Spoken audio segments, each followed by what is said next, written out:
आणि यानंतर मुंबईकरांसाठी एक महत्त्वाची बातमी समोर येते। 45 लाख मुंबईकरांना आता पुराचा धोका निर्माण झालेला आहे आणि अजूनही पाणी तुंबणारी 100 ठिकाणं असल्याचं सध्या समोर येत आहे। पालिकेच्याच अहवालातून ही धक्कादायक माहिती समोर आलेली आहे। महत्त्वाची आणि मोठी बातमी आपण मुंबईकरांसाठी पाहतोय।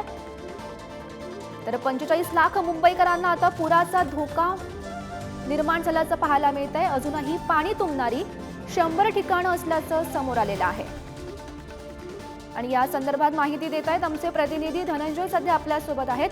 धनंजय, मुंबईकरांसाठी ही महत्त्वाची आणि धक्कादायक अशी माहिती म्हणावी लागेल।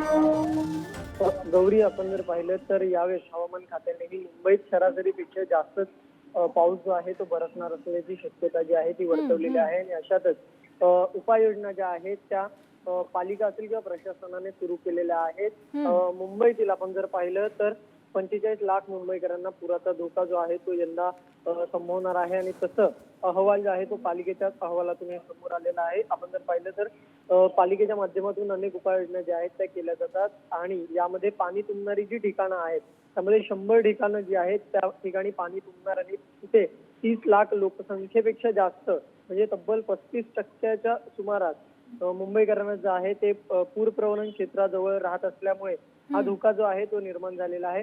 त्यामुळे जर आपण पाहिलं तर जे पूरप्रवण क्षेत्र आहे त्याच्या 250 मीटर परिसरात ही लोक राहतात आणि त्यांच्यासाठी पालिका उपाययोजना जी आहे ती देखील करते आहे।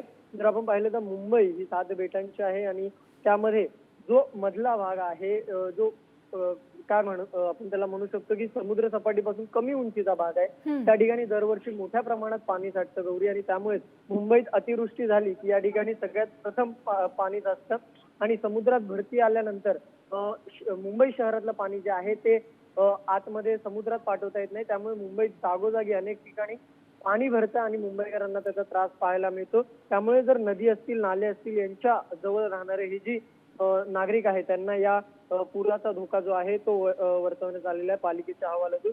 यासाठी पालिकेने काही गोष्टी ज्या आहेत गौरी त्या देखील केलेल्या आहेत। नालेलगतच्या ज्या झोपडपट्ट्या आहेत त्यांच्यासाठी संरक्षण भिंत उभारावी, त्याची उभारणी करण्यासाठी हे टाळण्यासाठी ITI तंत्रज्ञान जे आहे त्यांच्या मार्फत पावसाचा जो निचरा आहे त्या सांडपाण्याची प्रक्रिया असेल किंवा दहिसर, पोईसर, ओशिवारा आणि वाल्बा या अशा ज्या नद्या आहेत त्यांच्यावर MBR तंत्रज्ञानावर सांडपाण्याची प्रक्रिया जी आहे त्यासाठीचा प्रकल्प, अशा विविध गोष्टी ज्या आहेत त्या केल्या आहेत। हिंदमाता जो नेहमीच चर्चेचा भाग असतो, ज्या ठिकाणी पाणी हे भरलं जातं त्या ठिकाणी अंतर्गत पाणी साठ्याच्या टाक्या ज्या आहेत भूमिगत त्या तयार करण्यात आलेल्या आहेत। त्याचा उपयोग अशा काही टाक्या आणि काही ठिकाणी मुंबईमध्ये तयार करण्यात येतात।